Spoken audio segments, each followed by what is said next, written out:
आइए student start करते हैं हम अपना लेक्चर में आज हम पढ़ने जा रहे हैं 5 एलिमेंट्स ऑफ फाइनेंशियल स्टेटमेंट के बारे में। 5 एलिमेंट्स ऑफ फाइनेंशियल स्टेटमेंट कौन से हैं? ये हैं asset, liability, equity, expense and revenue. सबसे पहले हम पढ़ते हैं एसेट की तरफ। Asset the resource own by business that bring future economic benefit.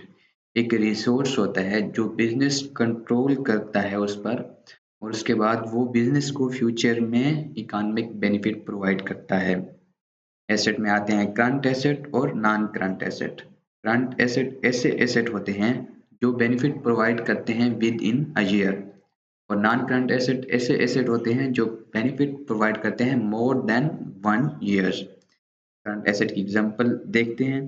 Cash current asset है, और उसके बाद इन्वेंट्री। इन्वेंट्री किसे कहते हैं?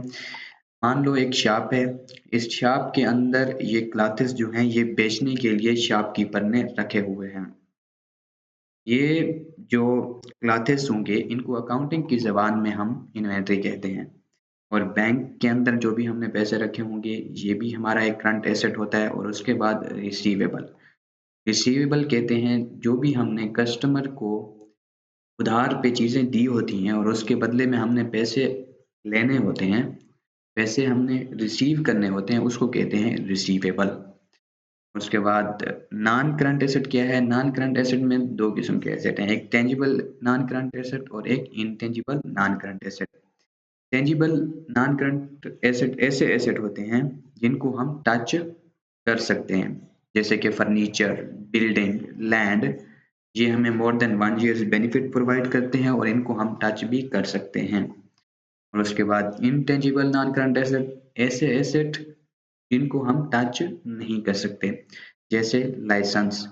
लाइसेंस की वजह से हम कोई भी शॉप, कोई भी कंपनी, कोई भी बिजनेस चला सकते हैं, लेकिन लाइसेंस को हम टच नहीं कर सकते। ये एक पावर है जिसकी वजह से कोई भी बिजनेस हम चला सकते हैं।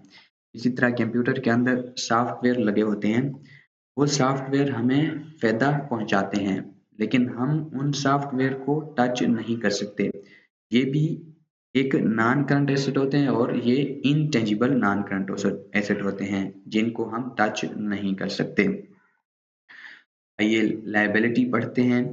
लायबिलिटी कहते हैं उधार को या कर्ज को। Liability obligation a business has to pay in future. एक बिजनेस पर ऑब्लिगेशन होती है, उसको पे करना पड़ता है फ्यूचर पर। जैसे मान लो लोन्स हैं, टैक्स पेएबल्स हैं, ट्रेड पेएबल्स हैं।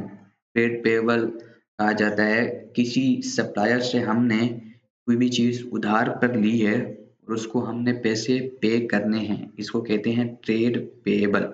ये सारे जो हैं हमारा क्या है? ऑब्लिगेशन है जो कि हमने पे करना है, बिजनेस ने पे करना है फ्यूचर में, इसको कहते हैं लायबिलिटी।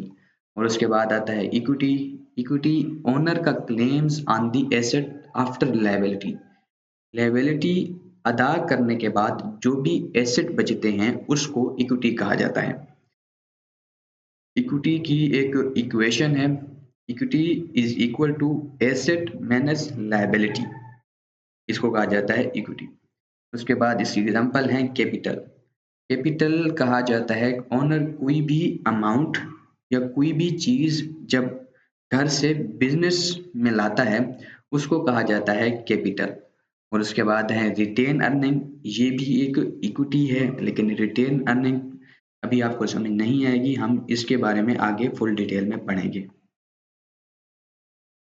और आज बढ़ते हैं रेवेन्यू की तरफ।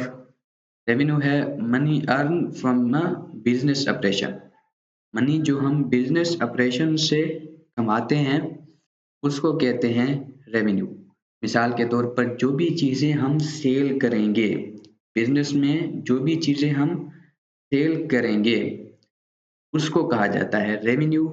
उससे जो भी हमें अमाउंट या जो भी हमने अमाउंट लेनी होती है उसको हम कहते हैं रेवेन्यू। उसके बाद कोई भी टीचर है, वो स्टूडेंट्स को टीचिंग करते हैं और उसके बदले में जो फीस उनको मिलती है, सर्विस के बदले में जो फीस उनको मिलती है उसको कहा जाता है रेवेन्यू। उसके बाद है एक्सपेंसेस। एक्सपेंसेस कहा जाता है cost incur to earn revenue. Revenue कमाने के लिए जो भी कास्ट इनकर करनी पड़ती है बिजनेस को, उसको कहा जाता है एक्सपेंसेस। मान लो कि हमने शॉप जो है वो रेंट से ली है, किसी से रेंट पर ली है, तो उसका रेंट हम पे कर रहे होंगे, ये भी हमारा एक किस्म का क्या है, एक्सपेंस है। और उसके बाद जो है सैलरी, कोई एम्प्लॉइज हमने रखे हुए हैं उनको सैलरी देना, ये भी एक्सपेंस है। और उसके बाद इलेक्ट्रिसिटी के जो बिल्स वगैरह होते हैं, ये भी एक्सपेंस है। डेप्रिसिएशन भी एक एक्सपेंस है। डेप्रिसिएशन क्या है, इसके बारे में फुल डिटेल में हम आगे पढ़ेंगे। ये था एक 5 एलिमेंट्स ऑफ फाइनेंशियल स्टेटमेंट का ओवरव्यू। और उसके बाद जो ट्रायल बैलेंस है, लेजर हैं और अकाउंट क्या है और फाइनेंशियल स्टेटमेंट क्या है, इनके बारे में हम फुल डिटेल में आगे पढ़ेंगे। तो स्टूडेंट, अगर आपको इस कंसेप्ट में कोई भी इशू है या आपको इसमें कोई भी बात समझ नहीं आई तो आप कमेंट सेक्शन में पूछ सकते हैं। स्टूडेंट्स, ख्याल रखिएगा अपना, मिलते हैं अगले लेक्चर में।